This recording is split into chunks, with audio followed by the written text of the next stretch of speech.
You are listening to Packers Talk Radio Network. Packers Talk. Eddie Lacy, Mike Daniels, Gilbert Brown, Don Barclay, Micah Hyde, your Green Bay Packers, yesterday's legends and today's superstars. From corporate or nonprofit events to private parties, add some spice, hire a Packers player from Mayfield Sports Marketing. For details, just go to PackersTalk.com and click on Player Appearances. Are you looking for some signed Packer memorabilia? Look no further than Waukesha Sports Cards. If a Green Bay Packer can sign it, Waukesha Sports Cards has it. Check our website for upcoming Packer player and legend signings. Go to WaukeshaSportsCards.com.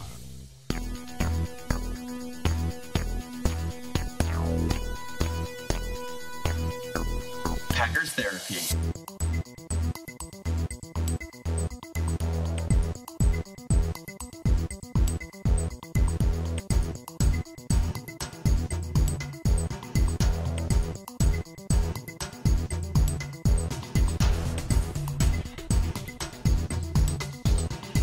It's Pointers Therapy. It's Chris and Dave talking about the UW Stevens Point 44-0 drubbing over the UW River Falls Falcons at Community Stadium in Stevens Point on Saturday. Dave, I think you have to agree that Kyle Larson, the junior left-hander, the quarterback for the Pointers, with a magnificent day. It was. It's what we've been talking about all season, that this team was primed to break through. Everything set up perfectly against UW Rivers Falls, and I think we finally saw everything that we've been kind of waiting for from this team. You know, that is true. I mean, after a series of difficult defeats, they put it all together in drubbing, really whitewashing the Falcons, and we can only expect that 2016, they'll have a lot to build on after this 5-5 season. Wait. That wasn't the only game we saw this weekend, was it? That's right. That was the good game we saw this weekend. We did see another game, though, and it was at Lambeau Field. And I think the best thing that can be said about the game that we saw with Dr. Klaus was that the weather was superb at Lambeau Field. And our tickets were fantastic. The tickets were very, very good. There's no doubt about that.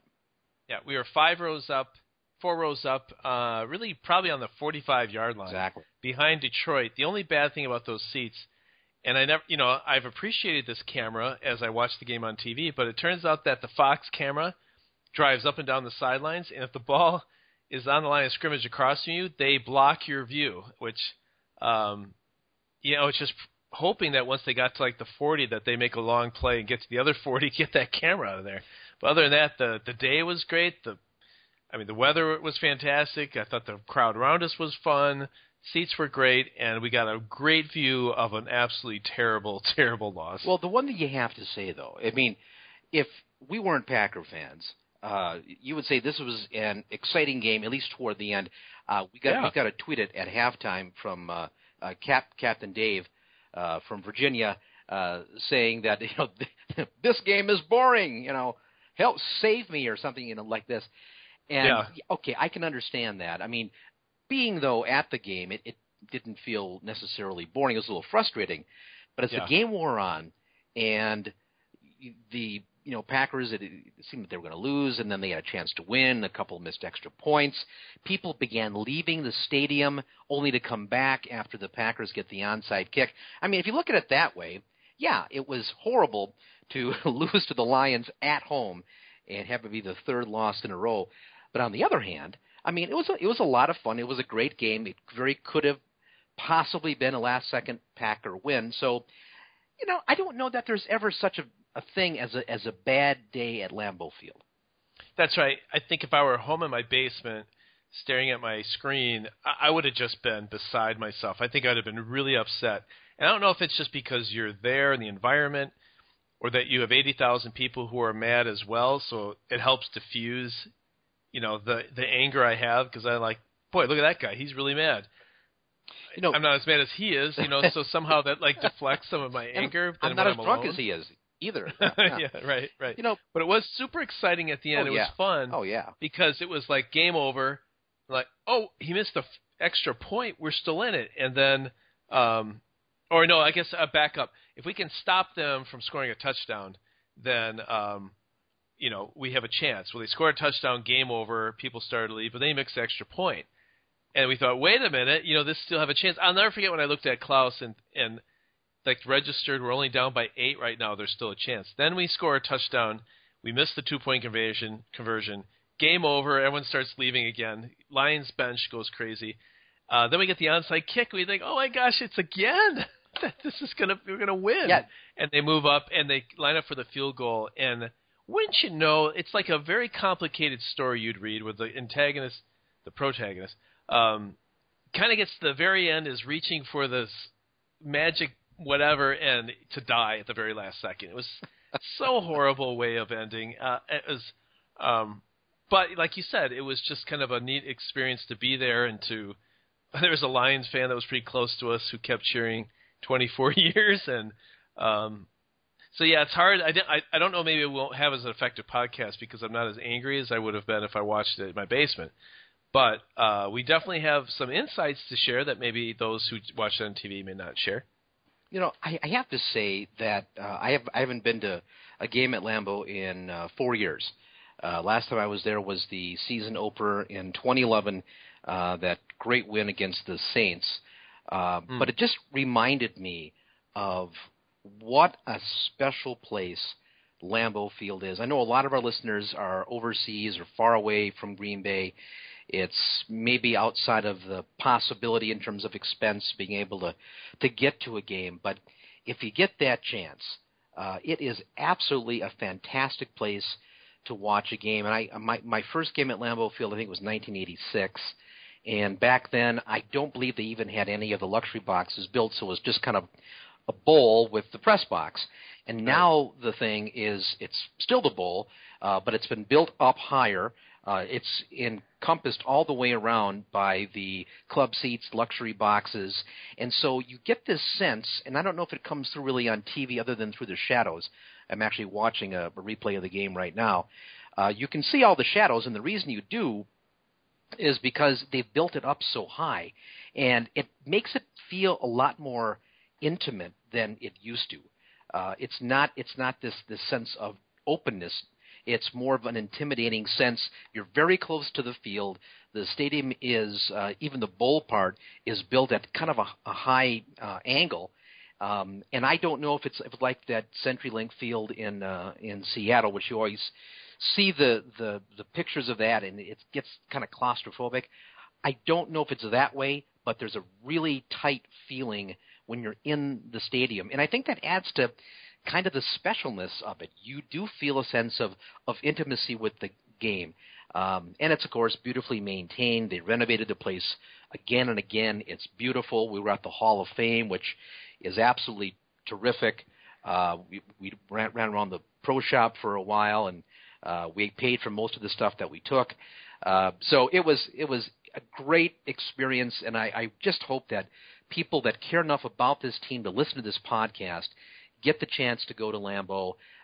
If you ever do, it's well worth the experience. Really, regardless of where you sit, there aren't bad seats in the place. They're just different kinds of seats. So check it out if you get the chance. Yeah, it really is a special place. And the thing too is, I'm so used to seeing green and gold as being the colors that I register as that makes me happy, right? That's right. The team. That uniform makes sense to me. Like, I can't imagine watching the Vikings, purple and yellow looks awful. So the stadium, the grass is green. The stadium itself is green and gold. There's the player uniforms. Like, there's something about the colors and I don't know what it is, but it just looks so pleasing to my eye. I was looking at the pictures that I took, and it just looks right. Where maybe something else might make me angry to watch. Like, this is like a soothing, very satisfying sort of picture to be in. It's so great to be able to sit in that for 4 or 5 hours and to be surrounded with 80,000 people for the most part that all want the same thing to happen. Is cool, and everyone's wearing the same jerseys, and it's just a special experience. Maybe every sporting event is like that. Hey, soccer in Europe, you have very similar things, but this, for who I am and how I grew up and what really interests me, this is the pinnacle of that. It was just a shame that they didn't win the game, and not only just not win the game, but look so bad doing it that you really put the whole season in jeopardy right now. Well, let's talk about that for a bit. Packers fall to second place in the NFC North, a game behind the Minnesota Vikings, who are 7-2. Packers at 6-3. Of course, that can all change this weekend. Packers go up to the Twin Cities to play at TCF Stadium. It's outdoors now because they don't have the renovations done yet, or actually not renovations, a new construction of the Vikings' new stadium. So Packers will play outside this weekend, and if they win that game, they're back in first place, tied by the record, but they'll have the tiebreaker at that point over the Vikings. So while this is not a good set of circumstances, 3 losses in a row, and the last one to the woeful Lions at home, none of that's good, but they can correct it. I mean, they can reset this whole thing and reclaim first place with a win next week. So if you're going to slump, I think it's probably better to kind of slump in the middle of the season than slump down the stretch. So maybe that is some of the good news, some of the therapy for the listeners there. But when you look at the game itself, boy, there's just not a lot to be excited about. I suppose the play of Jared Abadaris, maybe, the play of Justin Perillo. The defense did pretty well until they absolutely needed to get a stop and couldn't get it down toward the end. But generally speaking, the defense played pretty well. So, it wasn't a complete disaster, but most of the focus is on, what the offense did not do against not a very good Lions team, a Lions team that's bringing in guys off the street the week of the game and yet still managing to stymie the Packers and holding Aaron Rodgers under a 90 quarterback rating. I don't know. I don't think, Dave, it's one thing that we can point to and say, they just fix that and they'll be okay. If McCarthy starts calling the plays instead of delegating that to Tom Clemens, everything is going to be fine. I mean, I don't think it's that simple. I think it's a lot of things that have combined to get this offense off track. I think there is, and I've listened to a lot of talk radio since the game, and we're doing this on a Tuesday night. So we've had a couple of days. The drive back, we listened, and I listened a little bit more. It sounds like everyone has their own opinion of what's the problem. It stems from Aaron Rodgers is playing just really bad. The offensive line is really bad. The wide receivers are really bad, and the play calling is really bad. So everyone sort of claims one of those 4 things. From what we saw, I thought the main culprit of those 4, I think all 4 of those are fair, but I'm going to give Aaron Rodgers a benefit of the doubt. He's so good, he can't all of a sudden be that bad, unless he's hurt or there's some kind of dissension going on that's making him, it's inside his head or something. But I think Aaron Rodgers is maybe the result of other things happening, not the cause of this happening. I think the number one thing, and I think the other 2 are a close second, but the number one thing is that the receivers are not very good. Even Cobb is not playing. I think he's a great player, but he's not playing well. And I was really surprised. You sent me I guess it was a radio feed of a guy talking. Well, I guess Bill Michaels. Bill Michaels, right, from one of the local radio stations. Yeah. Yeah, and he I just heard the blip. I don't know where you found that, but you sent that to me. And he started talking about how he woke up in the middle of the night and was really thinking about the game and trying to analyze it. And he sort of talked like he was describing a murder scene or something. But he broke it down to the receivers and I guess he said that he talked to a guy anonymously, scout. Yeah. Either a scout or someone really. I guess it was a scout, but it sounded like someone in the know who wanted to remain anonymous and said, "What's the problem?" And they said it's the receivers, and specifically they mentioned that Randall Cobb is really playing very, very badly. And I thought, yeah, I guess someone's playing badly, and is it Randall Cobb that is the one that sticks out? And I guess what I learned from that is I think the receivers are bad, including Cobb. I don't think it's Cobb is playing bad and the rest are doing okay, because I think Devontae Adams I don't think is very good. I think James Jones I think he had a good start, and I think right now he's a liability, to be honest, from what I saw. And I think Cobb, same thing. I think he's not getting open and is not running good routes, which we should talk about because we specifically, you and I and Klaus, sat in the game, we each picked a receiver and we watched them go down the field. And we saw some really unusual things. But before we get into that, do you agree with that? Because I think the receivers not being very good is the main problem. I think the second and the closely tied for second is the play calling and the offensive line. I think Aaron Rodgers' play is a part of those three, but more the result of those three, not the cause of them doing poorly. What do you think about that? I think that's got some legs. To me, when I'm watching the game right now, again, in fact, even before we started the show, I was able to kind of watch that first drive, which was pretty successful. It ended in a field goal, but they had 12 plays on that drive. I guess they moved it about 57 yards. They looked pretty good. I mean, the receivers got open. And I think one of the points that Michaels made on his radio program was that the defense that the Lions showed early on was more of a playoff, zone defense kind of thing. And then they adjusted to being more press coverage and man coverage. And that's when the Packer receivers struggled to get separation. And I think it's a function both of the limitations of the receivers, but also maybe the limitations of the scheme. Now, I know Jordy Nelson's just, he is mortal, he is human, he is flesh, and he is bone, and we found that out when he blew out his ACL.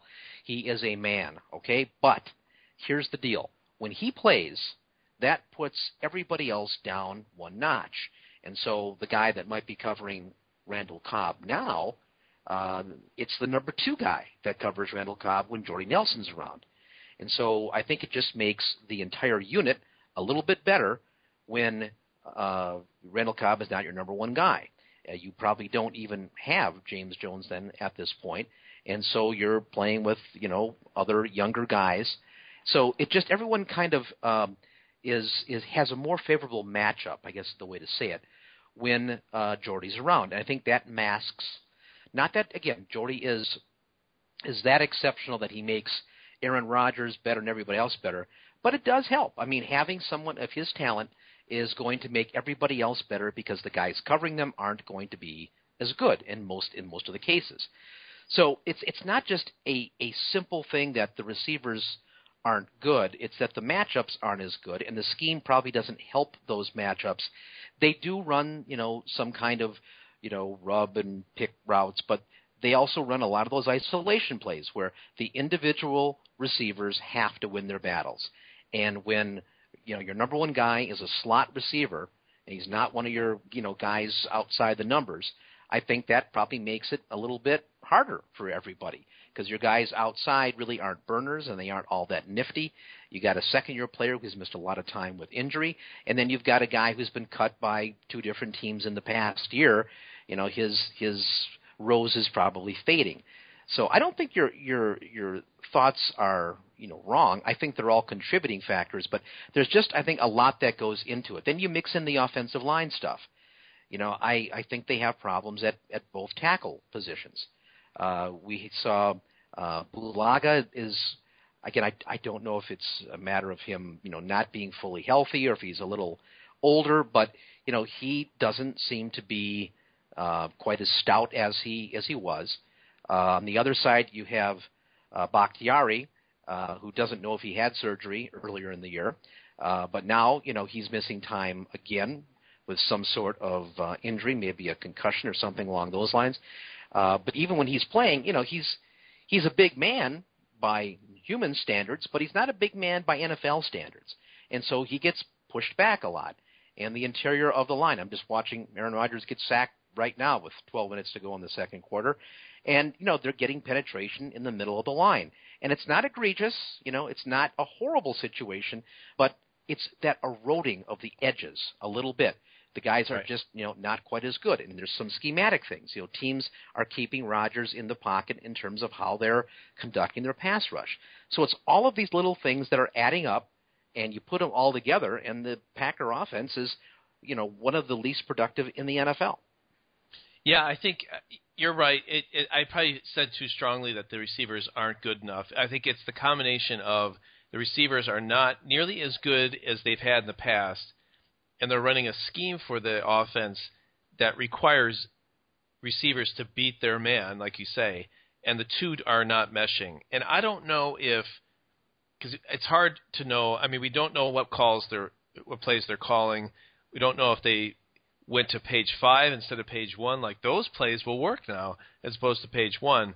But I do know what we saw, and I'm going to point out 2 of them and see if you remember those. Okay. But there was one play that was like a 3rd and 8, and or a 3rd down, and Rodgers dropped back, and he looked left to see where James Jones was running, and James Jones was running 15, 20 yards down the field with his back to Aaron Rodgers, and he's looked over to him, and by the time he started feeling the rush, he started to scramble to his right, and by the time Jones turned around, he was so far away from him, and you could kind of see the distance across the field. You can't get a good sense of how far that is on TV, but by the time Rodgers started scrambling right, James Jones is out of the play. I mean, he is a non-factor at that point. And what was amazing is his back was to Rodgers the entire time. He was never part of that play. And so that you basically eliminated, I mean, how many receivers do you have going out in a pattern? You have 5? It depends on the scheme, but when they're playing with 3 wides as their preferred, 1 tight end and a running back, you might have 4. You might have 4 or the 5 with the running back going out, right? Assuming that they're not keeping in the back or the tight end to block. Right. Yeah. So 4 to 5. Well, even if it's 4, it's worse. But 1/4 to 1/5 of your offensive weapons was completely irrelevant in that play. I mean, he just was, unless they said, James, we want you to run straight to take a cornerback with you and just get out of the play. But it looked like Rodgers was looking at him, and he never even tried to get open. I mean, he just ran straight with his back completely to the ball. And I thought that was one I saw. Then the second one we saw was Cobb went out for a pattern, and it was close to us on the, I don't know, I guess it was closest to us. I was going to say the left side, but it depends on your perspective. But it was closest to us. He sort of made a move. The corner never really moved very far from him. Aaron Rodgers was scrambling, and Cobb turned after his route was done and stood there and never moved. As Rodgers was scrambling, he never moved to get open. And we both looked at each other and said, why was Cobb just standing there? So we saw a lot of things like that of just bizarre, 1, not being open, and 2, not sort of trying to get open as well. And so I'm not sure what's happening there, but I was really struck by how ineffective those receivers are by watching it from, live, being there at Lambeau Field. And I maybe Rodgers has something there. As he's looking across the field and he's seeing these guys being blanketed like we saw, and he's not going to throw it because not only are they just open, I don't even know to throw a guy open. They don't even look like it's available to throw them open, if you know what I mean. Right, so right. I don't know if you saw any other things, but that's what we started to do as the game went on. We started picking receivers to watch, and I just felt they were never, ever open. That was my perception, too, when we talked about it with Klaus during the game. And the one you mentioned, that Randall Cobb play, he was on the left side of the offense, and, it was a one-on-one situation. He was covered. Rodgers, when he saw Cobb wasn't there, he kind of rolled to the other side. I thought what I expected Cobb to do, instead of just kind of standing there, I expected him to kind of follow the play. I mean, to kind of start running across the field to give, Rodgers the potential maybe of throwing back across the middle. I know it's not a great idea, but as it was, he just stood there and he took himself completely out of the play. I mean, even if Aaron decided to run, if Cobb is running downfield, at least he's in the position to block or something. And yeah, I couldn't figure that out. I mean, I'm watching the game here, and I'm seeing a lot of times where, he is working back, in those second reaction kind of plays. He is trying to get open, and I'm paying attention because it was just so weird to me to see him, go in his route, and it was taken away, and then just standing there as a spectator and watching, Rodgers try to do something on the other side of the field. And it seemed that there was a fair amount of that, almost like they didn't know what to do, once the original play wasn't there. And right. We know in the past they've done a really good job of kind of, finding openings, but those usually are against zones. When you see Rodgers roll out and buy time, it always seems like the Packers are very good at positioning themselves between where the other receivers are standing, because they're playing a zone. Against man, though, those coverage guys are going to be running right alongside of the receivers. And so they're not able to somehow shake loose of those. And, Rodgers seems to be the kind of guy that if the play's not there, he's not going to force it, which I think most of the time is the right thing to do. But yet you still hear Rob Domofsky and Pete Doherty and some of these guys, Rodgers got to take more chances. Well, I don't buy that. I think that's just a recipe for more turnovers, and we know that probably the most important factor in the NFL and probably in all of football are turnovers. I mean, when you turn the ball over, you lose the game. I mean, that's typically how that works, even though the Packers won the turnover battle this week and lost the game. Most of the time, the vast majority of the time, the team that turns it over more is going to lose the game. And so I would really rather not have Rodgers doing a Brett Favre impersonation and trying to force it in there. I don't think that's the recipe to win either. So maybe that is also a part of this equation, that Rodgers is wanting to find the open guy, so he's waiting longer on those plays. And waiting longer results in sacks, which isn't a good thing either. No. So I don't think you can just isolate it simply and say, well, gee, they only ran the ball 15 times. Maybe they need to run the ball 25 times. Well, they weren't moving the ball on the ground. No, and I think the defense is playing to stop the run, because you only have to commit a few guys to play man-to-man. They're playing one safety back, but they're taking out your receiver options with one guy so you can load everyone else to stop the run. I think the formula to play the Packers right now is pretty simple. If man-to-man press, maybe one safety deep, and then take everyone else and pressure the quarterback, or load up and stop the run so you make them one-dimensional. They are not figuring out how to beat that. And they're right. I think the Lions started the first drive not doing that, flipped to that in the second drive, and then completely shut us down. Until the end, I thought Rodgers did throw a few times where the guy wasn't necessarily open. I thought Perillo got a couple of catches where he was not necessarily open, but he threw it he got it. So, I think some good things. I think near the end where you just desperation time, you have to make it happen. They actually did move the ball down. It wasn't like those receivers were open at the end when they scored 2 touchdowns.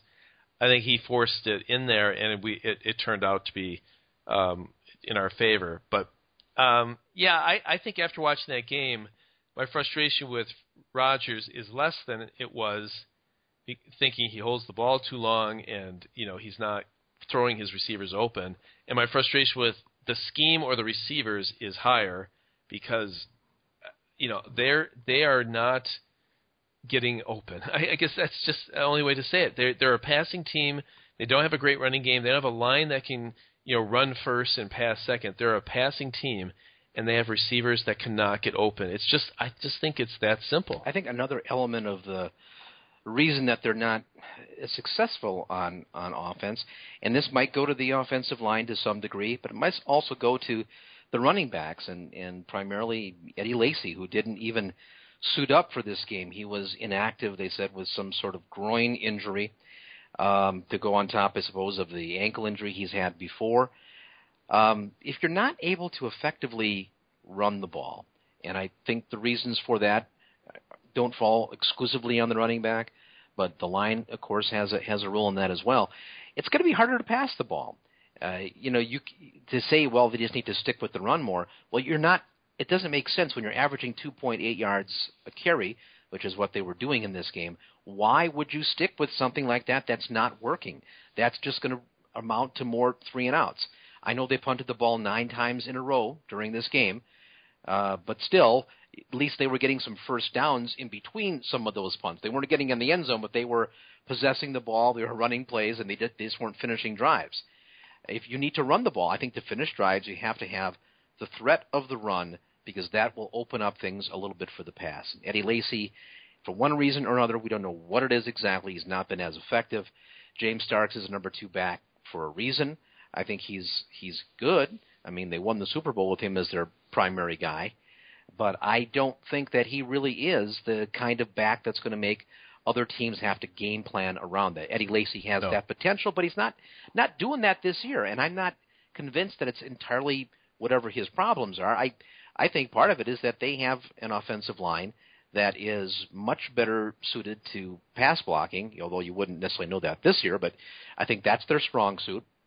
They're never going to be a great run-blocking unit. That's why you have to have an exceptional running back who's going to compensate to some degree for what the offensive line lacks. So that's another thing, besides the receivers, besides, Aaron being limited, and Aaron's propensity not to want to make the dumb throw.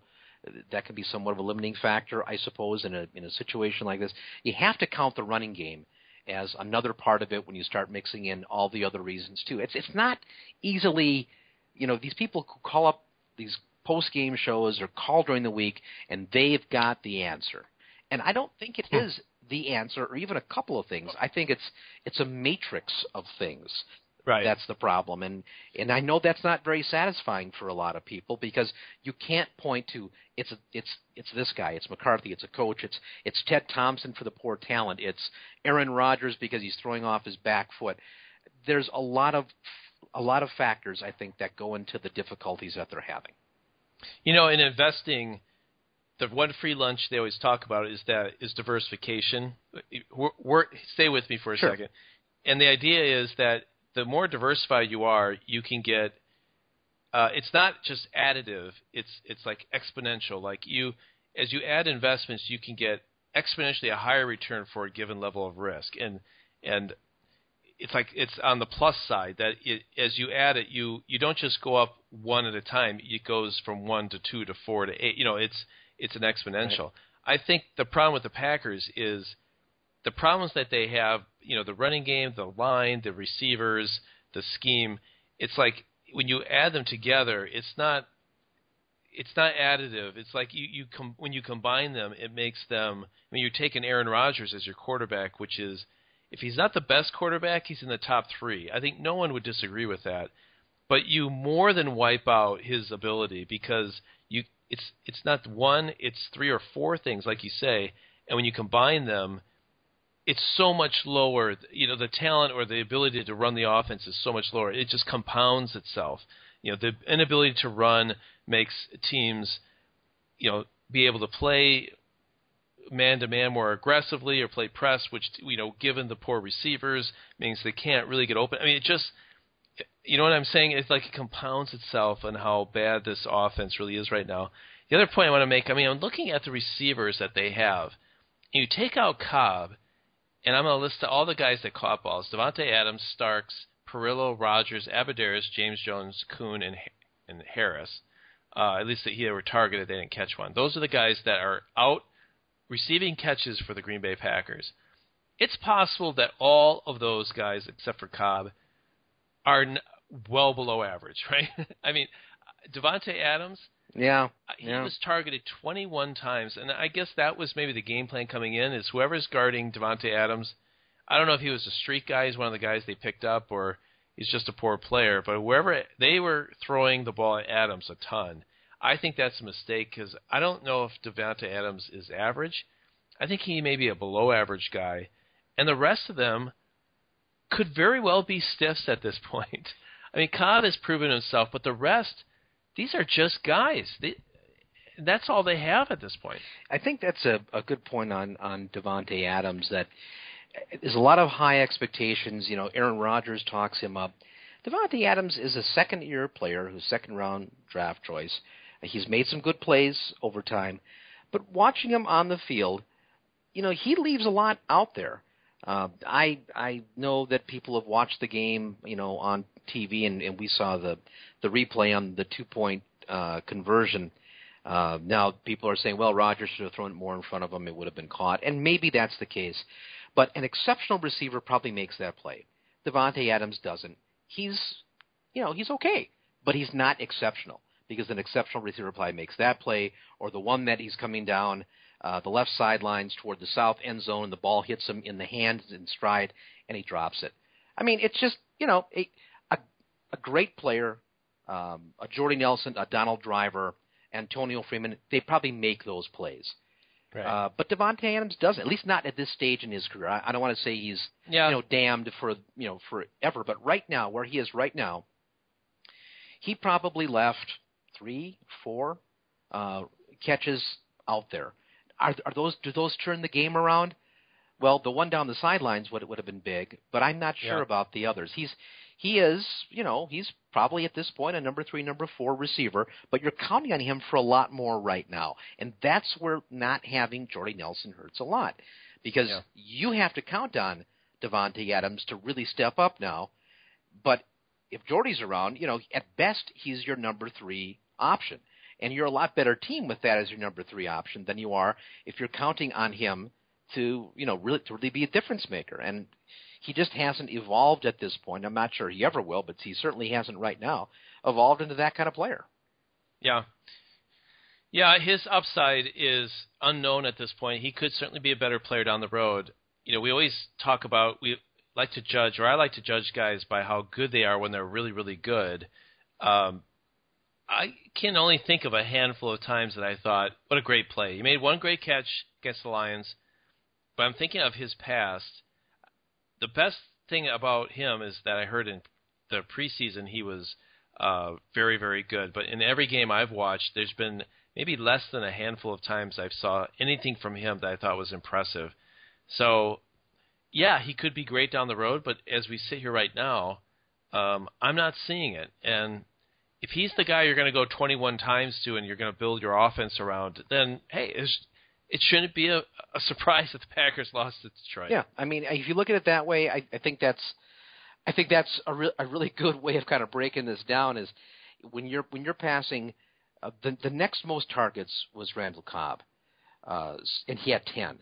So when you're throwing to Davante Adams, a second-year player who missed a big chunk of this season with an injury, when you're targeting him twice as much as the second most targeted guy, a guy who you're paying big money to, in Randall Tex Cobb, okay, that doesn't bode well for what's going on with your football team. And right. I think it might even go beyond what Bill Johnson on the Green and Gold Today program was saying. One of the big problems he sees with the Packers is they're just too stubborn right now, and that they do what they do, and they're not willing to break out of what they do. And I do think there's an element of truth there. However, I think there is an element of that. Yes. I do however, though, you do what you do, and for 6 games that was working just fine. Yeah, that's right. To expect them now to all of a sudden, rip up the playbook and try something new, and be something they're not, something that was working for a very long time. Right. I don't know how reasonable that is. It's not that it's untrue, but it might be impractical or unreasonable.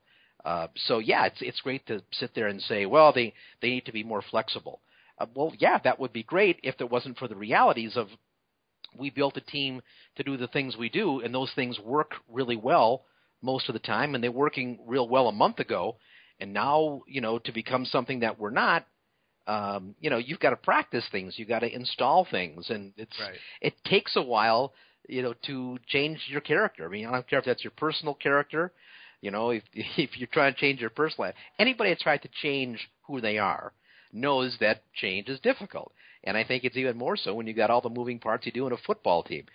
And theoretically, it sounds great. Hell yeah, we're going to become we're a different kind of team. We're going to become a team that runs, these kind of route schemes where there's picks and rubs, and we're not going to operate out of the shotgun. We're going to be an under center team, and we're going to do all this different stuff. Well, the time you install that is in the off season and during training camp. And I think to do it now during the season, when you get maybe 3 practices a week, that's a slow process. Yeah, we stopped at the Hall of Fame, and I read through what a week looks like for the Packers, where Monday they go in for see the doctor and get all their bumps and bruises taken care of. Tuesday is kind of an off day. Wednesday is a heavy day. Thursday is a slightly less heavy day. They really only have like 2 days to physically sort of practice through all their plays, and then there's a lot of film study on Friday. And so, yeah, if they're going to say, you know what, we're going to do things totally different because this isn't working, you're right. Week to week, there's not a ton of time for them to sit down and rerun every play and to change things. I think that it can be happening over the bye. It happens in the preseason, off season. But, during the during the season, given how little they actually practice. I mean, they're not practicing 6 days a week, 8 hours a day, and so that they can be ready for a new opponent on Sunday. It's limited. But I think you make a great point too. Is that they were 6-0. Why would they go into the bye and say, you know what, we need to change things? We stink. They wouldn't have done that, But then they played Denver and stunk against Denver. Well, it's at Denver. We talked the same way. We thought, go to Denver, it's hard to win at Denver. Well, then you play Carolina, and you think, we kind of came back at the end a little bit, and again, another undefeated team. I don't see there you making any changes. But then you're home against Detroit, and you do what they did now. Now we might see some changes. Well, I agree. This game is different than those previous two games. I mean, those were undefeated teams. One of them was on, well, both of them were on the road, but one of them wasn't even in the conference. And there's lots of ways you can say, well, that's not a big deal. And there are reasons why these are good teams, and we caught them at this time of the year, we're on the road. But when you're at home against a team you know real well, a team that's in disarray, a worst team in the league that just fired their general manager, right? This is a team that is coming to your place, and this should be a win. I mean, they are not a good team. No, and they did. They tried to give it to us. Yeah, and that too. Even they had a chance to forestall it at the end.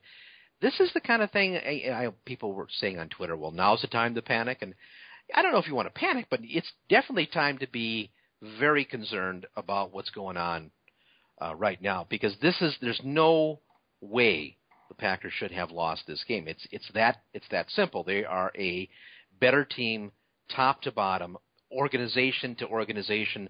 They're a better team, and you're playing at home where you hadn't lost since 2013. So there is absolutely no excuse. You lose that game. This should cause the kind of soul searching. Problem is, it's not like they can say, well, we'll take the next 2 weeks to kind of figure out what we're doing here. Well, no, there's no more buys. The bye week is done, and now you have to adjust on the fly. And I would hope that there is some adjustments, but there's a limit, I think, to what they can do adjusting week to week. If they're going to adjust, you're probably not going to see those results for a few weeks, because if they try new things, they're going to have to install them and put them in and practice them, and only practicing 3 days a week, you're probably not going to see a lot of changes right away. I don't know what they'll throw against Minnesota, but I would expect a couple of changes and maybe a couple of more after that.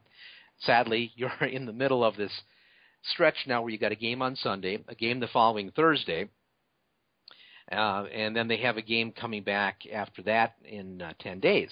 So this is a heavy part of the schedule, and also comes in the division, which is not going to be a good thing. I don't know, Dave, what you think, if this game against the Vikings is the pivotal game of the season. I mean, they have to break a losing streak. They got to recapture first place. They need to stop the bleeding. I mean, to me, as I look at this, 6-3, I don't think this is a team that can afford to go 6-4 and fall a couple games, 2 games easily, maybe even 3 if you consider it's a loss to the Vikings, behind Minnesota at this point. I think this is a must-win game coming up. I mean, I don't know if you agree with that or not. Well, can I give you my answer after the break? Well, see, no, that is really cowardly, because I need to think. Because about it. we're going to take this half-hour break that we normally take to recalibrate, and you're probably going to consult a bunch of your spreadsheets, your algorithms. You're going to try to calculate all this stuff out during this break. But I guess I'll do that because I'm that kind of guy, and because you got free tickets for us to the Packers. So I guess I owe it to you. We're going to just take the shortest of breaks, at least it will appear that way to you. And we're going to come back with more Packers therapy on PackersTalk.com. Chris and Dave back on Packers Therapy, talking about the Packers' third loss in a row, a 18-16 defeat to the Detroit Lions. First time Packers have lost to the Lions in Wisconsin in almost a quarter of a century. That by itself is a bitter pill to swallow. We saw history. We did. We saw history firsthand. Yeah. So maybe that makes it worthwhile. It's like when I went to Miller Park and saw Sean Green hit 4 home runs for the Dodgers only a handful of guys in history have done that. Yeah, granted, it was not my team. He also had 2 doubles and 4 home runs that day. It was a tremendous stand on your feet and applaud for that, but still, it's not your team. And this is the same kind of thing. Props to the Lions, and I was really glad for the Lions fans sitting around us, probably half a dozen sitting around us. They were, I mean, you got to love your team to have a crap team that hasn't won a championship since 1957, before I was born. And these people are traveling, they're following their team, they're representing, they're wearing their Hawaiian blue. They're really into it, they're sincere, they're yelling to their players on the bench. I felt glad for those people, you know? Yeah, there was an element of, when the Lions kept giving it back to us, I kind of felt like this guy is going to completely explode when we win this game. And, there was an element of, oh, this guy's been losing for 24 years. I'll give him one. But, and the other thing I noticed that Green Bay fans are really nice. Oh. Like these guys at the end, I mean, they were beside themselves with the victory, and no one went up to him and gave him any grief. I think people kind of politely smiled and filed out, but no one gave them. In fact, I think there was a crowd of Detroit fans. I guess they have a fight song in Detroit. They were singing something that I've just never heard a fight song, because there's never been any fighting. I was just going to say, I'm not really sure what that would be. I mean, I've heard the bear down thing, you know, but I don't think I've ever heard a Lions fight song. They were singing something. I think one fan very weakly during the game yelled out 1 and 7, but that's about the only negative thing I think they faced. So I got to tell you, we should be very pleased with how nice Packer fans are. There was an element of being happy for them. Yeah, I mean, I mean, these people that came, I mean, would you have gone if your team had been down as long as theirs? Would you have traveled, I mean, across the street even, to go and see your team, a hostile, well, not really a hostile environment to them, but, with everyone in the stadium? There were 78,000 people there on Sunday. And of those, 500 maybe? I mean, we at one point we were doing an over/under on the number of Lions jerseys that we saw, and we saw maybe at most 20 or a couple dozen. Yeah. So maybe there's 500 people. Heck, maybe there's 1,000. Okay, so you're outnumbered 78-1. And you really got to love your team to do that. So props to those people. I know they're not listening, but I have to say, I admire that kind of passion and concern about a team that has sucked for as long as the Lions have, And they really sucked in the game, too. Did you hear Matthew Stafford's quote where he said, it wasn't our best game, we made all kinds of mistakes, but it's really nice to win the game. So even they admit that they had a bad game. I'm watching this recording of the game. The Lions are terrible. I mean, even though the Packers are only leading 3-0, we're late in the first half here. Packers are moving the ball for the most part. They're punting a lot, but they're moving the ball. Lions are terrible. I mean, they are just bad. Yeah, they'll lose next week, 52-0. Probably, I think. Yeah. Because they just won their Super Bowl. There's going to be a huge letdown. But I think the Packers, if they're going to have anything for this season where they have a chance of going anywhere in the postseason, needed a wake-up call that I think Denver and Carolina didn't provide. I agree. I think they do what they do, and the fact they lost those 2 games, they were still 6-2. Those are tough games. Let's do it one more time. And now I think there's got to be a fair amount of soul-searching, which leads me to your question, is this a must-win game against Minnesota? Must-win meaning if they don't win this game, the season's over? Well, I'm not saying the season's over, but I would think that the chances of them even making the postseason, it becomes a scramble at that point. Yeah. And I think that the division and getting a home game in the playoffs, I think that's probably off the table if they lose this game. They're just hoping to make the playoffs. Yeah. Could they get hot and win the last 3 or 4 games and then sort of sneak into the playoffs? And then who knows what happens from there? That's possible. So I don't know if certainly not mathematically is it a must-win, but psychologically, I think if they lose, I guess it depends on how they lose to Minnesota. If it's a very tight game and they play hard and they lose by a little bit, maybe that can cause this team to rally. They're going to be on the road. I heard that they're favored, or at least it's a pick-em kind of game, which is surprising. Right. But if they lose this game and try some new things and sort of build up and sort of solve how you play with the players that they have, they could still get hot near the end of the season and make it into the postseason. But I think more likely is that they lose this game, psychologically this team quits on the coach. Yeah, I think that's what.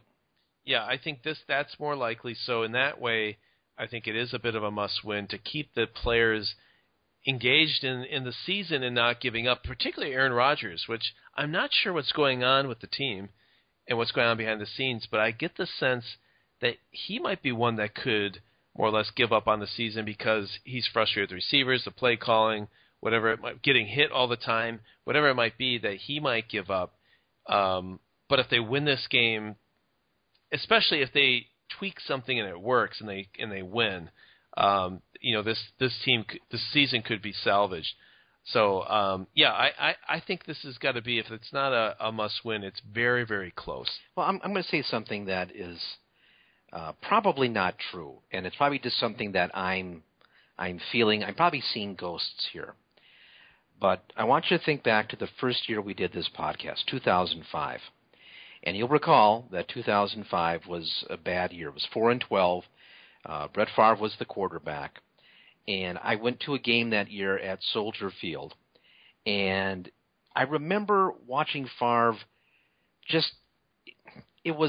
I don't know that he had given up. Maybe he had. But it was more a sense of he was just flinging it out there, and he didn't think anything was going to work, so why the hell not, Yeah, right, because I'm not getting hurt over this team. It was just, and I think, I forgot how many, did he throw 29 interceptions that year? He threw a lot of interceptions. It must have been in the 20s at least. Yeah, I think it is 29. Yeah, it was a great number, and it was because he was just frustrated, and you could just sort of feel that in the way he played, the way he carried himself. I mean, body language guy, right? I mean, I don't know if that was true. It just had that appearance. And I have seen this season, and watching Rodgers walk off the field with a few seconds left in the first half, there is an element of frustration in Aaron Rodgers not being able to do the things that he's done in the past. And I don't know if it's a sloppiness or what the hell is going on. I'm kind of just flip it and get rid of it. I'm wondering if some of the inaccuracy that we're seeing is that frustration manifesting itself physically. Yeah. I mean, there is some of it. People make a big deal about body language and facial expression. I don't know what. Hell, as far as I know, the guy's in pain or he's got a fart. I don't know what the deal is. Okay, so it's hard to really read his body language. But in the way he's throwing the ball or not throwing the ball, missing guys high or missing guys low, there just seems to be a high degree of frustration in the way he's playing that it isn't as bad as 2005 and Brett Favre, but it's the last time that I can remember a Packers quarterback doing that, and it's the first time I've really seen Rodgers be kind of lazy and sloppy with the ball. That just isn't his game. Right. I don't think it's what somebody wrote, one of the ESPN writers. It wasn't Jason Wilde, but it was one of the other guys, writing that, it could be, his personal life. He quoted some agent as saying, Maybe. Whenever someone is doing something that's uncharacteristic of them on the field, I always wonder what's going on in their personal life. I don't know. It's hard to say that, maybe he won 2 MVPs, he won a Super Bowl, you're 31 years old, you've had some injuries, you don't want to be hurt anymore because you've got this, great thing in your life and you don't want to have it ruined by being physically hurt and injured and all that sort of thing. I find that hard to believe that somehow, there's a personal consideration or he's having a bad relationship thing with Olivia Munn. That just doesn't seem right to me, but this is a job for these guys in the same way that you and I have jobs, and what happens in our personal life can impact those things. these guys are wired differently than guys like me and you. I just don't see that being a factor. And when I read that today on the internet, it's like, are you serious about that? It's like you had 4 reasons, you had to find a 5th one, and so you're going to throw that out there? Yeah. I mean, but it could be. Maybe I suppose. We'll never know. I mean, maybe he's having an absolutely. He found her cheating on him, and he's beside himself. He's constantly throwing stuff against his locker, and the rest of the locker room looks at him and think, this guy's head is not in the game. They start to question what's going on, and maybe they're giving up because he's not practicing hard. All that could be true, but so could 1,000 scenarios. Yeah. I mean, you just will never ever know. I know that it's probably real. Personal lives, these aren't robots. I think they are wired different than us, but I think that can certainly happen. But I don't think that causes Randall Cobb to stand. No. Or, James Jones running a pattern on a 3rd and 8 where he's running 20 yards down the field. That seems idiotic for me. It doesn't impact the fact that McCarthy doesn't call a timeout with 2:20 left in the game when he should call a timeout, and that causes Rodgers. Rodgers just seemed frustrated at that moment. Yeah, I guess we didn't see the TV, but apparently they had a shot of him rolling his eyes at that. Yep. There's a lot going on, and it could come probably from the top. I mean, I think Ted Thompson, I heard a lot of people call in that, this is Ted Thompson and his philosophy of having only drafts, picks. Every year you're going to have rookies and second-year players making meaningful impacts on this team. And maybe you missed. I mean, Richard Rodgers, you needed him this year to step up, and he's not going to. Devontae Adams is not going to. Maybe McCarthy and the offensive coordinators are not delivering what they need to do, and also the players may not be. Who knows what it's going to be?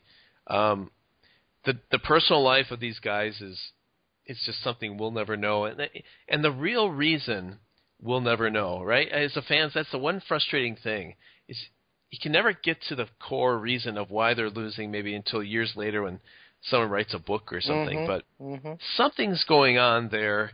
I think we all sense it. It feels bigger than we just got beat by a better team. I don't think anyone's walking away from Detroit game thinking they're just a better team. No. They had a better game that day. I think everyone is looking around saying something is wrong, and no one will know but the insider. And the only things we can see publicly is that they said they were going to demote Eddie Lacy, and then all of a sudden out of the blue he ends up not playing. That's a weird thing, right? I think him not playing. And remember, we saw him come onto the field, and Klaus saw him first and said, "Is that Eddie Lacy?" That's the first time we saw that he was inactive. We saw him in street clothes walk over to the sidelines, and I thought when he got to the sidelines, a couple of guys came out to him and started giving him a hug or pat him on the back, like it's okay kind of thing. And so part of me thought, well, he must have got injured, and they're saying, "Hey, hang in there, you're injured." But I don't know. It felt like there's something more there going on, but we just never know. It's the frustration angle. Maybe as I listen to you talk as I think about this.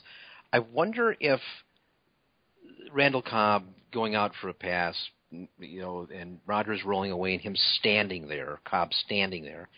Now maybe that's how he's manifesting his frustration. I mean, these guys aren't able to get open, and it's got to be tough because they know they're not getting open, and perhaps that's it. They get so frustrated that they quit. That might be a factor. Rodgers is probably not the only guy in this team that's frustrated.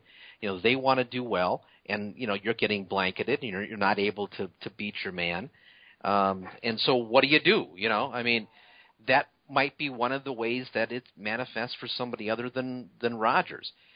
Our guy Mike in Ashwaubenon, who finally, after years of hearing about him, you finally met him this weekend. Yeah.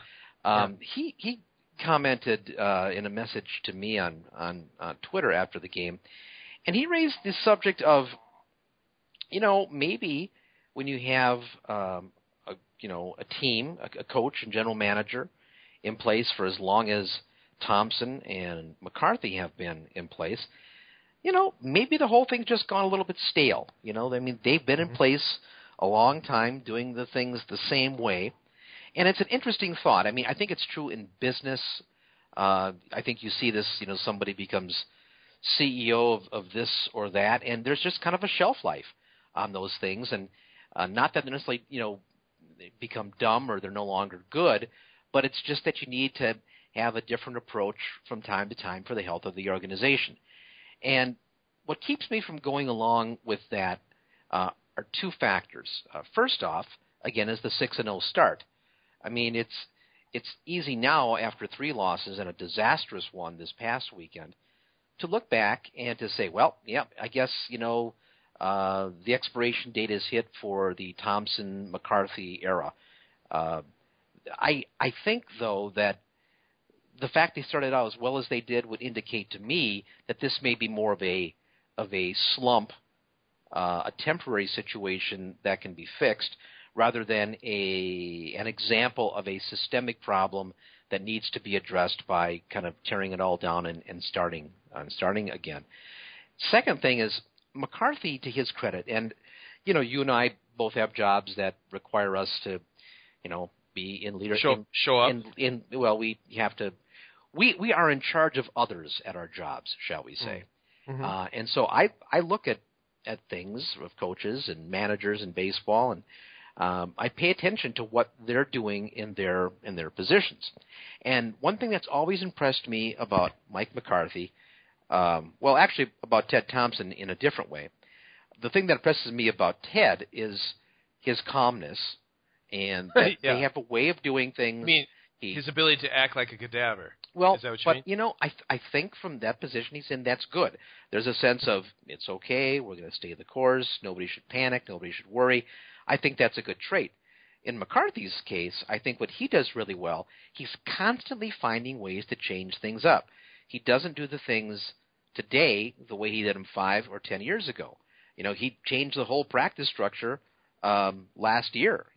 What he did is he introduced this Feel Good Friday thing. Was that last year or 2 years ago? And these rest breaks during practice, and I mean, some of it was mandated by the collective bargaining agreement.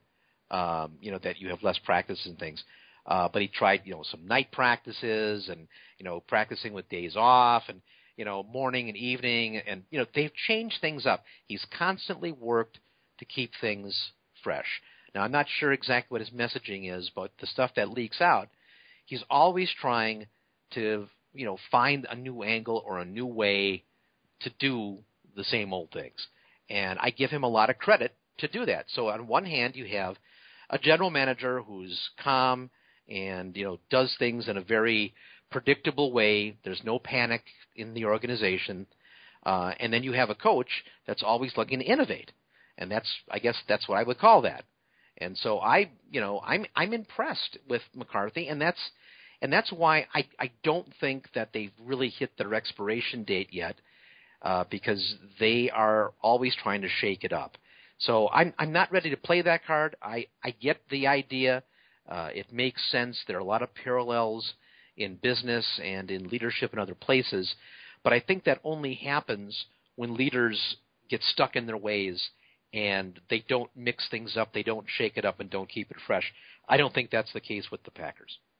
Well, we'll see what happens after this week. If they line up with 3 wide receivers, a tight end, and a running back, and they run the same stinking plays they've run for the last 3 weeks, I'm going to start to get frustrated. I get why you wouldn't make... they could do some of that, Dave, because that's what they do. I think the issue is, will they do enough different stuff, mix it in there with that?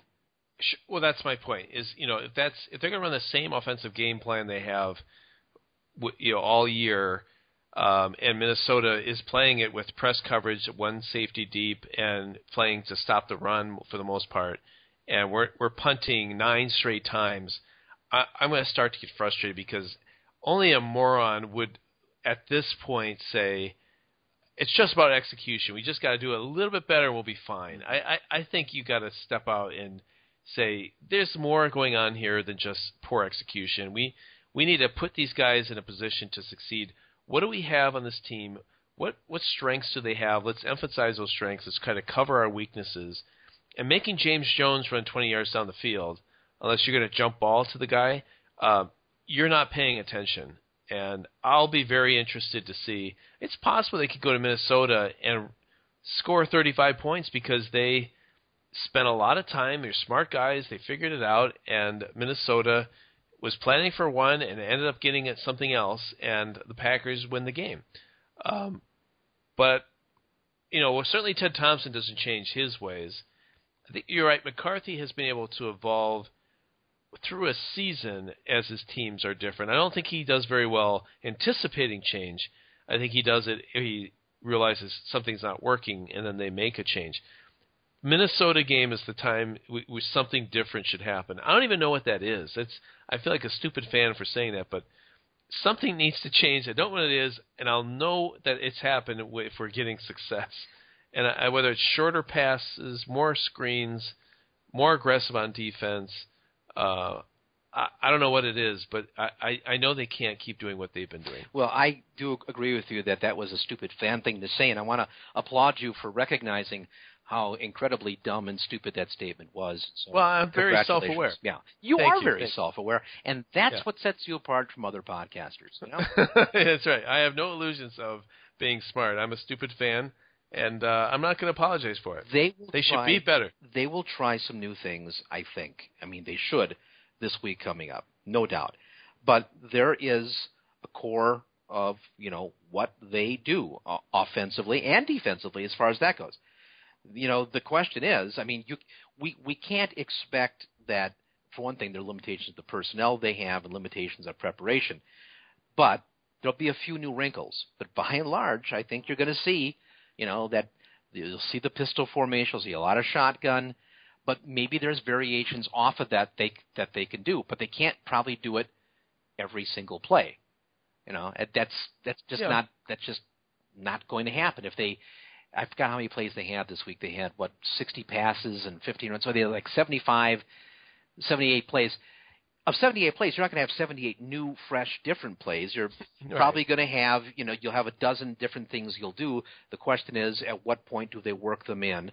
To what situations will be different? How will that maybe open up things for the same old things that they've done that have been successful, but maybe they get set up in a different way? That's, I think, the innovation that's reasonable to see. I just don't think – I think anybody who's coming into this week's game expecting something, incredibly new or different, I think is going to be disappointed. I just don't think that's how they're going to be able to respond in a week's time. But there should be a couple of wrinkles and a couple things that we haven't really seen. And that, I think, is reasonable to expect. But you can't expect that the entire game is going to somehow be different, that they're going to come out and they're going to have Rodgers under center and they're going to have two running backs and a kind of a split T formation, and they're going to run the power sweep. I don't think you're going to see that kind of drastic overall. But it wouldn't surprise me. You remember, Dave, when they came out and began running that inverted wishbone format? Now they do it, kind of as a regular part of their offense. But I remember when they came out, it's like, wow, where did that come from? Right, and then there was 1 week they came out with, 5 wides. Now, they didn't run it every play, but they ran it a few times, and that was it was new and different. Now that's a part of their offense too. So I'm expecting something like that, something that will appear to be different. They won't have Cobb in the slot. They'll line him up wide, and they'll do something else with somebody else. Or maybe this is the game that they take the cover off of Jeff Janis, and he plays more than James Jones does. It could be something like that. And they start, becoming a more vertical team, and they, are throwing the ball way downfield on, 40-yard passes to try to take advantage of what he does. It's something like that. They won't do it every play, but they do it 4 or 5 times, and maybe that opens up something else. Yeah, it's got to be something. And like I said, I'm not sure what it is, but you're pretty sure you know what you're going to see on Sunday, which is going to be press coverage, safety, 1 or 2 safeties deep, and knowing one of the benefits they have is probably knowing what they're going to face. And so how do you beat that? And I'm not an offensive coordinator to know what that is, but I think if I'm being pressed, I think pick plays work. I think having a guy cross the middle, where if you have an accurate quarterback, it's hard for someone to stay with you, all the way across the field. There's probably some plays that can work well against a press coverage that, as opposed to some that work well in say, zone coverage or, so, I mean, I'm a results guy. The results will feed in as whether they, are making changes that are successful. But it's got to be something. I don't think they're going to be able to come out with what they've done the last 3 weeks against Minnesota and expect to score more than 16 points. But, what I'm also willing to go along with, if they do come out and they do things just as they've done them and they win, props to them, because I think they have to change too. But if they don't and they find a way to win, then I think that they deserve whatever congratulations they get, because it does seem to me that they need to try mixing it up a bit, and I expect them to. But it's possible they won't, and they'll just go back to doing what they were doing the first 5 games. The 6th game they didn't look that sharp, but managed to win. So hey, if they can find a way to win by doing things the same old way, more power to them. I just don't think that's likely. And Minnesota, from everything that the little bit I've seen, everything I've read, I mean, they seem like they're a pretty good team. Well, they're going to be at home. They're going to smell blood here. Yeah. And they're going to be pumped up. And I guess there haven't been a lot of running backs that have just completely burned the Packers, right, this year. Is there anyone that's I guess the guy from St. Louis had a very good game against them. It's been more. But they've kind of contained guys in the running game this year pretty well. Well, when they were winning, Marshawn Lynch and Jamal Charles, when they played early in the season, they limited them, and that's when we were super psyched about how they were playing. Yeah. No running back has completely burned them, and I think they've done a decent job against Adrian Peterson over the years. And I don't know if Teddy Bridgewater is an excellent quarterback at this point. He's developing, I think, is how you would describe that. Yeah. Yeah, and I think they're excited about him. Mobile quarterbacks are not great for us. It'll come down to whether the offense can score enough points.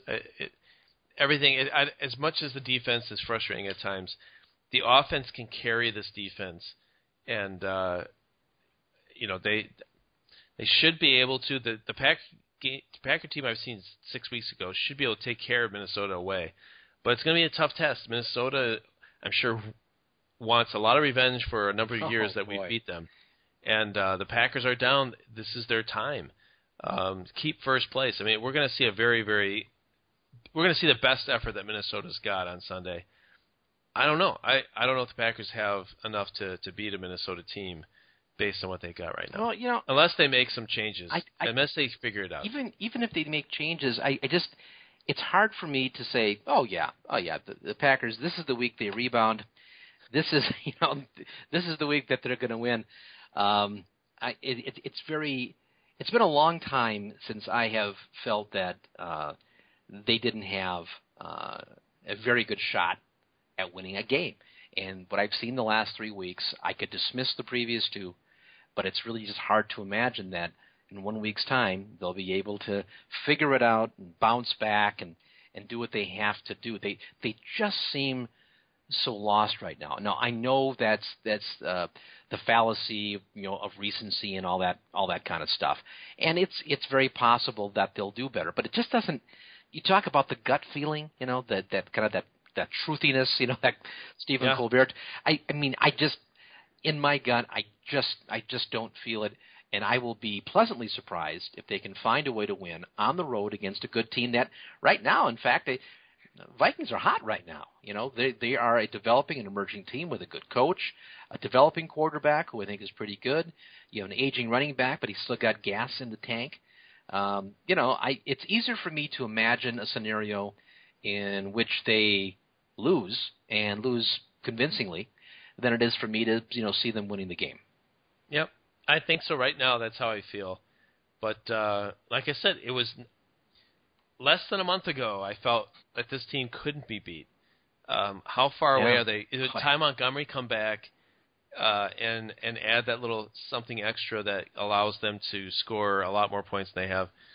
Eddie Lacy come back with a little bit more desire, and that's a difference maker. We'll see. Well, before we get to the betting lines and also to some email and Twitter acknowledgments, I just wanted to make sure that we mentioned Jared Abadaris and Justin Perillo. I think we mentioned earlier in the podcast, but I wonder if the showing that those two guys had, I mean, we're talking 5 catches for Perillo, Abadaris with 4.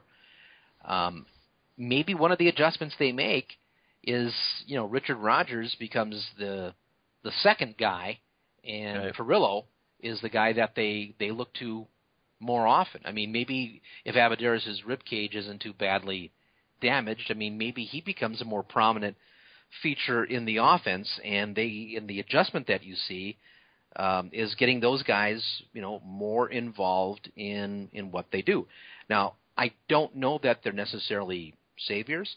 Abadaris is brittle and fragile. I think we've seen that. We even saw he took that big hit in the Lions game. I mean, this is a guy who's got NFL talent, but probably, Division 2 body strength. I mean, he can only bench press 225 4 times. I mean, he's not a tremendously strong guy. I don't know that he's gifted. He was a walk-on at Wisconsin, but he's a football player. And so I don't think we can pin a lot of hopes to him, but maybe some of these adjustments we're talking about involve doing the same things but with different personnel.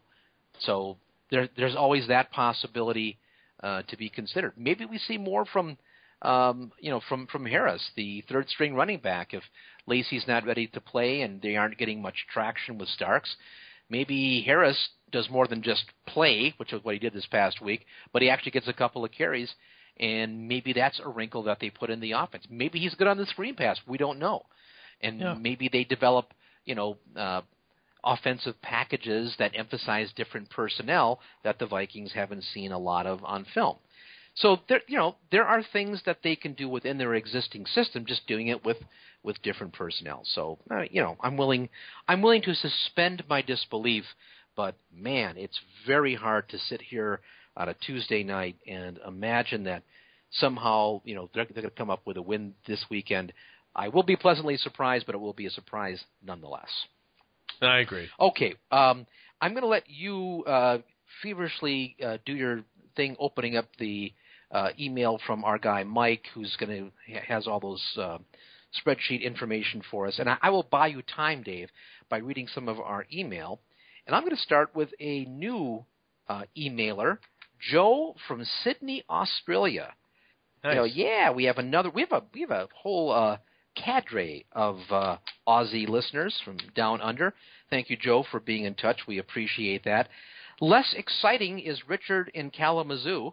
We're glad that Richard in Kalamazoo was in touch. Well, we're happy. We're happy you got in touch with us on Twitter.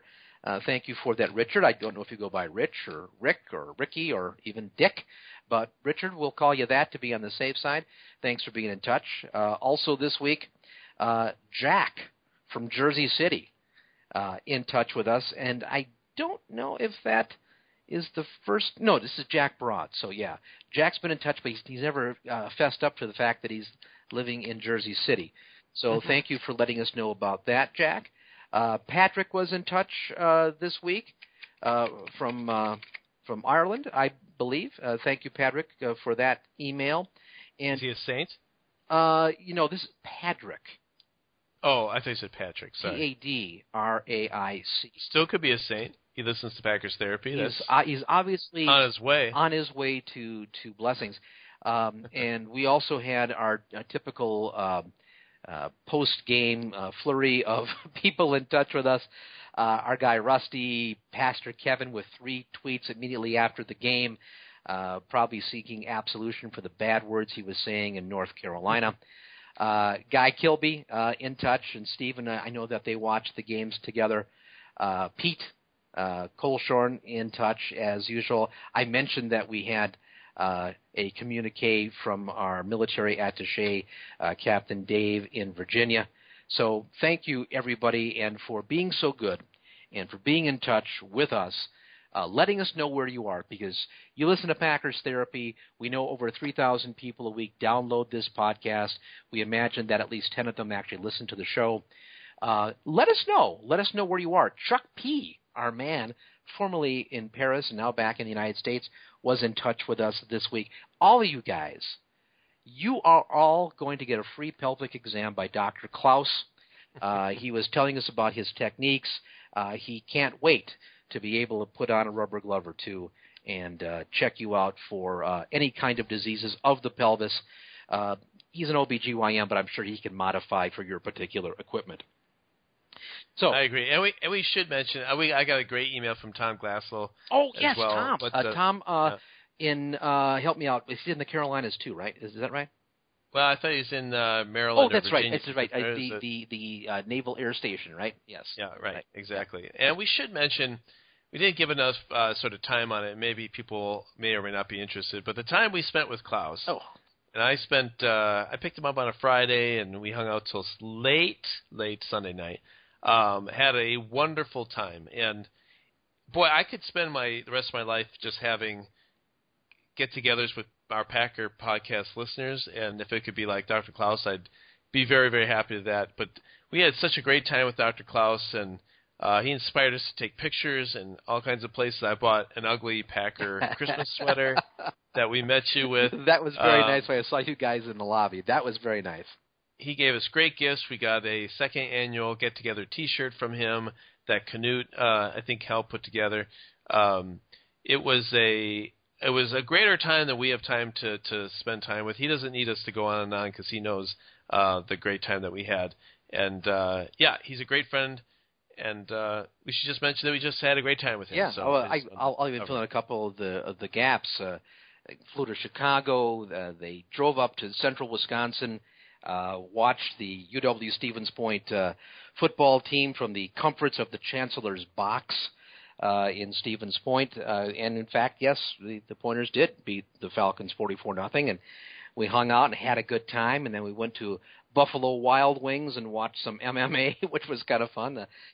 We couldn't make it long enough, though, to see the Rousey defeat, which I wish we would have, because now in hindsight, and I will take the blame for that. I was so tired. Well, I was tired too. I just didn't want to let on.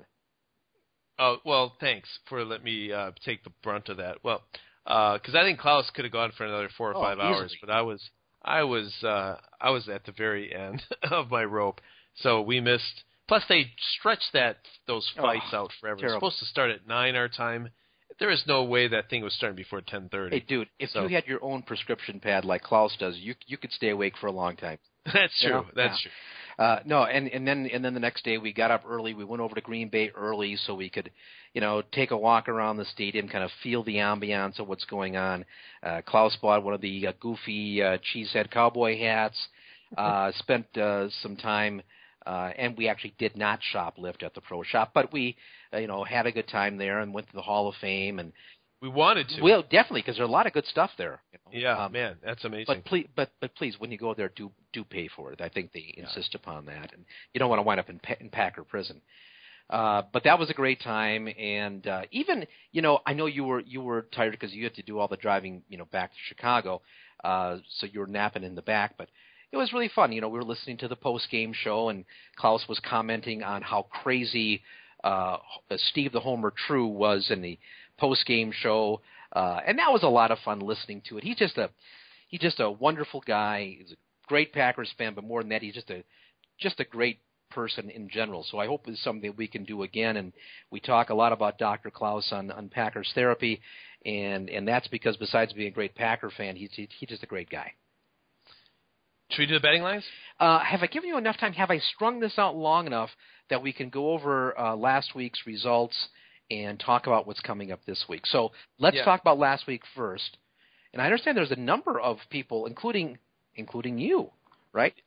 Believe it or not, I did win, or I was tied. There's a tie for fifth. 5 is tied for first. So at least I think more people won than lost. So who are the 5 that? And I think only 4 correct, right? I mean, I think the guy setting the lines did a hell of a job, is what I think. Yeah, that's fair enough. Myself, Jeff Tum, Mike Miller, Tom Glassell and Tom Freeman were the winners this week. Let me go through them very quickly. So Tom Freeman's retired lawyer from California. Tom Glassell, we're going to name everybody Tom. He's our guy. He's a Marine, but working at the Naval Air Station. He's become suddenly a pen pal of ours. We appreciate that. Mike Miller's the guy that actually does all the compilations on this stuff. This guy Dave, I don't know who the hell he is. Some lowlife reprobate, I guess.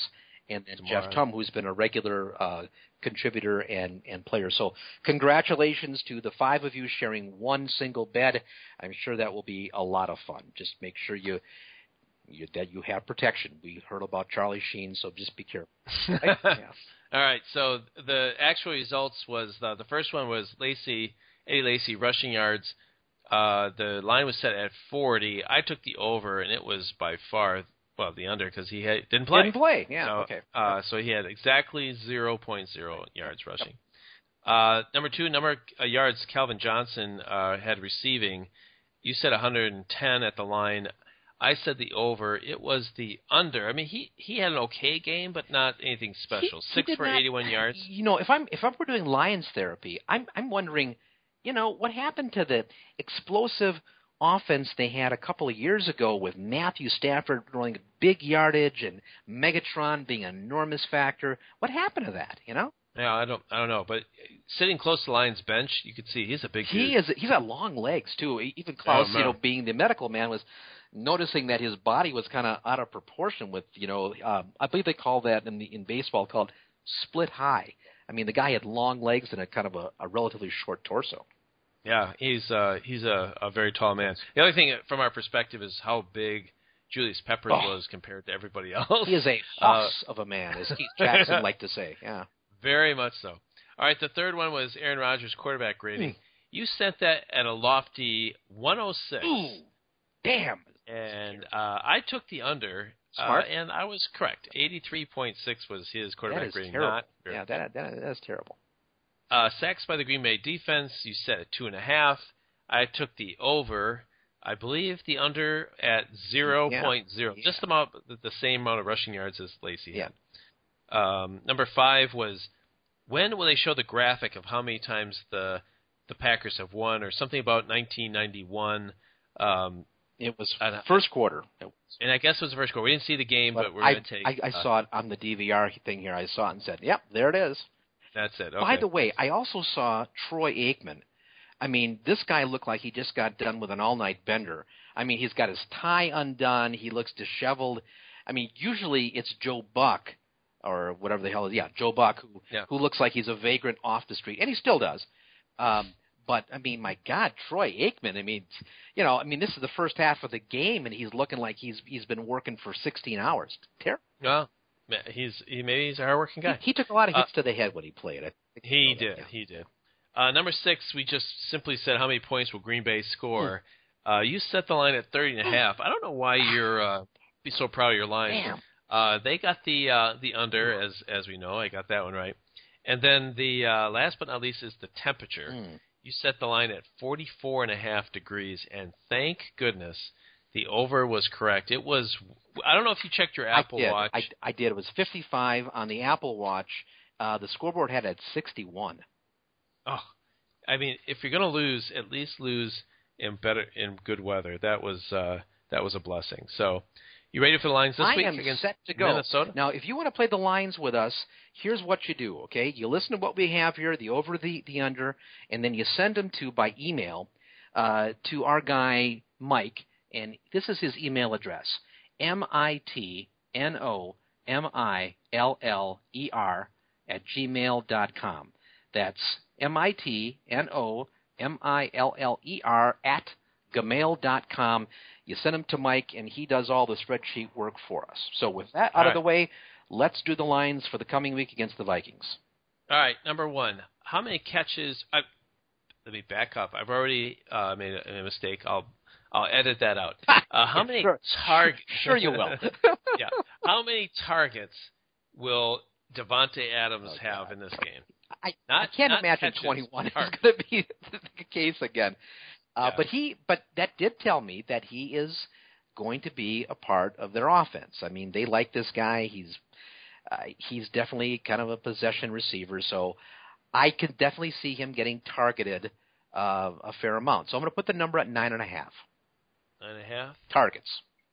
Targets, I'm going to put the under on that. I think they're going to try to make Cobb more a part of the offense and maybe run a little bit more. I don't know much about Minnesota this year. I've not seen them play.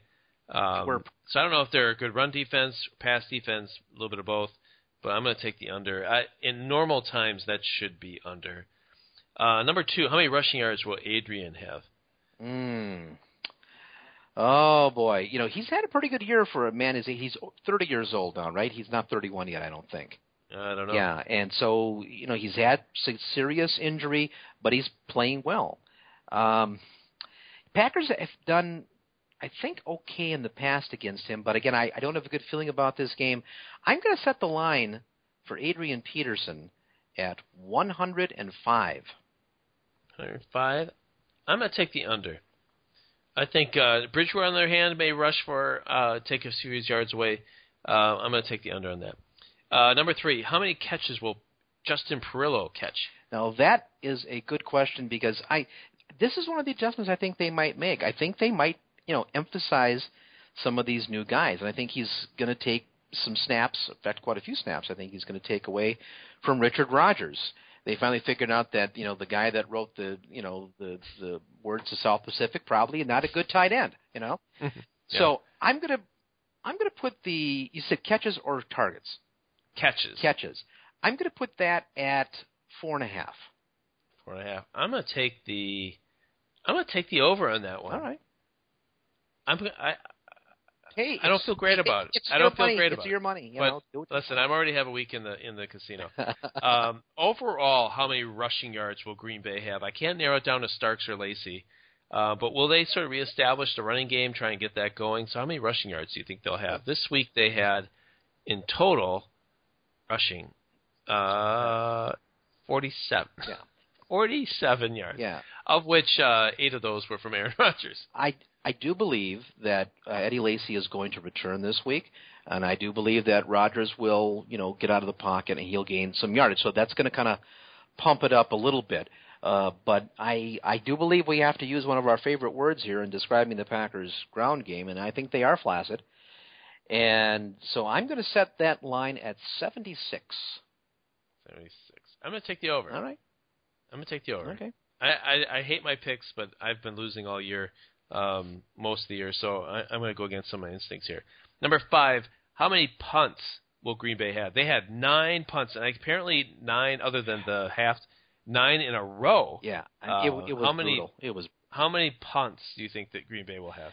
Well, this is Tim Mastey's last season in Green Bay. I think we're pretty sure of that. I mean, the guy just not consistent enough. I think they're going to find a solution there next year, but they got him for this year. I think, from what I understand, the Vikings have pretty good defense. I think they're going to punt a fair amount. I don't think it'll be 9 times though. I'll set the line at 6.5. All right, I'm going to take the under. I don't know if mine makes sense. Adams under, rushing yards under, but punts under. I don't know if all that makes sense. Number 6. It's about time he came back to this. This was a normal favorite, but he didn't have a very good game, at least to the middle to the end. But how many sacks will Matthews receive? Do you think he'll get any sacks this week? Boy, they have gone 3 weeks in a row without a quarterback sack after going 42 weeks in a row having at least 1 sack, or 42 games in a row. And so I think they're going to get to the quarterback this week. Not a lot though, because Bridgewater is pretty mobile. So just if anybody gets one, I think you're going to have to count Matthews. I'm going to put his sacks at 1.5. All right, I'm going to take the over. I think he gets 2. I think he might get a garbage one. That's not a bad deal because fast track and speed's his game. So yeah, and he could get a garbage one where Bridgewater is rushing, but we tackle him for a 1-yard loss and something. So we could get one there. I'm going to take the over. Last one is we don't really talk much about turnovers. I think this could be a game where that is meaningful. if you take the number of turnovers from Green Bay minus the number of turnovers by Minnesota, so I guess the turnover differential in favor of the Packers, what do you think that will be?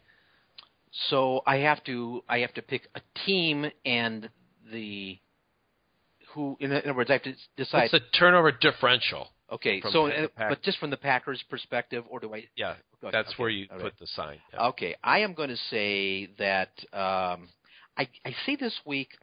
I think Aaron, part of the frustration, I think he is going to try to fit things in, and I think that is going to result in an interception. And I wouldn't be surprised to see a fumble, as I'm watching right now. Clinton Dix make a fantastic interception near the goal line. Yeah, that was good.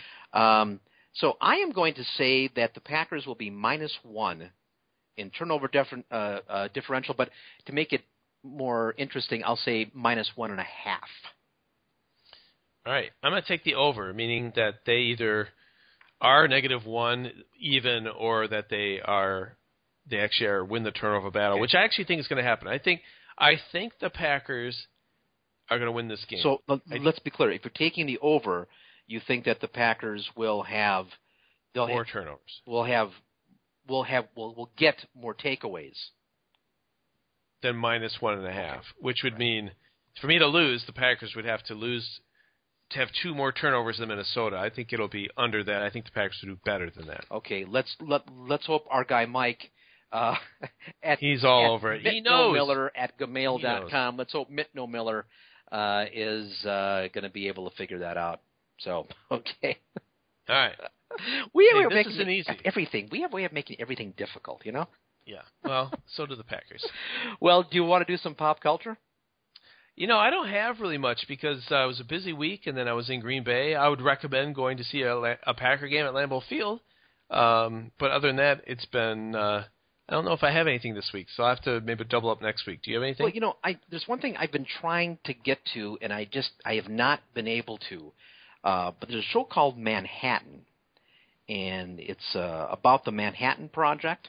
About the bomb, huh? Yeah, and it's a series. I believe it's on WGN Worldwide or someplace. You can get it on one of the pay services, Netflix or Hulu or one of those. And I've got it in the queue. I just haven't got to it, but it's one I'm really interested in. It's got some pretty good reviews. Again, more on that prestige drama kind of thing. But I think it's an interesting subject matter. It's one I'm going to be checking out. Hopefully this week is where I'm getting caught up on shows like The Leftovers and things of that nature. So that's the one that I'm going to check out. And if people want to check it out, Manhattan is the name of the show, and I think it's what do they call that? WGN Global or Worldwide or whatever the hell that is. But I remember WGN that used to show the Cub games. Yeah, but, I'm afraid they still do. But of course now it's good. So yeah. Well, I do have one pop culture reference. Hey, good. It's I'll just mention a card game that I ended up buying because one thing Dr. Klaus knows is his card game, his board games. He sort of likes that sort of thing like I do. And Friday night when I picked him up and we ended up driving up north, where we stayed, there was a bar area, and we ended up just kind of talking and playing cards. And the card game I ended up buying is called Hanabi. It's Hanabi, and there's not enough time to explain all the rules. Is that the game that Harry Hole likes? Yes, he does. Okay. No, there'll be none of that talk right now, Chris. None of that. It's Hanabi. It's a cooperative 2 to I think 7 player type game. It was awesome. It was really fun, and if you're into that sort of thing, and I've been using card games that are easy to play with my kids, like we go to a restaurant and we're waiting for our food, rather than just telling them to be quiet down and let me think. I have something to do while we wait for our food. Yeah. Bringing cards or doing something more than just regular cards, but something a little bit more strategic. This is one that really will work. I'm looking forward to taking my kids out and playing this. And it's cooperative, so you're playing, being together rather than against each other creates a lot less angst among the kids. So great game. I really enjoyed playing with Dr. Klaus, and if you like that sort of thing, look it up. I highly recommend it. Well, you heard it right there. Dave enjoyed playing with Dr. Klaus, and I think that's all we need to say about that. Yep. Kidding aside, Dave, what was the name of the game again? You want to spell it because it's not probably something intuitive for our American listeners. Hanabi, Hanabi. If you're like not sure you want to get into that sort of thing and wonder what it's all about, it's probably not that expensive. You can get it on Amazon pretty easy. Or you could do a YouTube probably video and say how to play it and watch other people play it, and we'll give you a sense. That's another good way of just learning about what board games and how they play is YouTube, someone doing a how-to video on it. Check it out if you like that sort of thing. If you like Packer games, you're probably into sports and competition and that games and kind of stuff like that. And if you're not into card games or board games, that kind of stuff, screw check you it out. Right? Well, there's if you say I'm not interested, then yeah, screw you. But for most of you, I bet you probably are like us, and so check it out. Do you like that sort of thing, Chris? Yeah, sometimes. Screw you. What our family did. Well, thank you, because you were playing with Dr. Klaus, so why not? But when our family would be waiting for food at a restaurant, we went to the old hangman deal. We had these massive hangman duels. We have kind of a word game sort of family, Pananagrams is a favorite, and Scrabble, and the cooperative card games we would play, are things like Apples to Apples, and things I don't know if you can call it really a game, but it's a fun thing to do. So this sounds like something that we might be interested. We have, as you know, a family that's good at games, and some of our family members are extremely good at games, even on a national level. So there's a lot of a very competitive family, and a family that does like games. I'm probably the worst. My wife won't play a lot of like backgammon and stuff with me, and those games, because it just isn't any fun for her. She always wins, and of course no fun. I could see it's that. No fun for me either. Always getting built, but I think less. It's for the person winning. It's no fun either. You don't have really competition. So she'll play against my sons, who are very good at those games, and they're quick and they're smart, and I just can't compete. So when we play those things, I could probably beat a lot of people. I just can't beat members of my own family. Well, it may be very well that you can't beat a lot of people either. So you should just kind of wake up to that fact that the Packers are doing now. Kind of bringing it back to the podcast. The Packers probably don't realize. Are we still doing that they're podcast? Not as we're doing one right now. Okay. They're not as good as they think they are, and you're probably in that camp. That's fine. Well, the thing about it, we'll do this again next week. The Packers will, as far as I know, they're going to play again Sunday, unless they decide to just topple their king, as one would do in chess. And I do think that they'll probably go to the Twin Cities. They'll probably take a plane over there. I think they're probably going to tee it up, and they'll get dressed for the game, and they'll play one way or another. And I guess that means that we'll be watching, as well as our 3,100 other people that download this podcast on a weekly basis. And what do you say, Dave? How about if we come back next week and talk about it all over again? All right, let's do it again. All right, if that's a deal, if that's what you want to do, if that's the way you want it, Dave, we're going to come back. Our hope is that the result will be far better than the Packers' 18-16 loss to the Lions. Packers now 6-3. They've fallen behind the Vikings, but there is good news. They get to rectify that situation this weekend in Minneapolis. We'll be back to talk about it in a week or so. Until that time, I'm Chris. And I'm Dave. And that's Packers Therapy.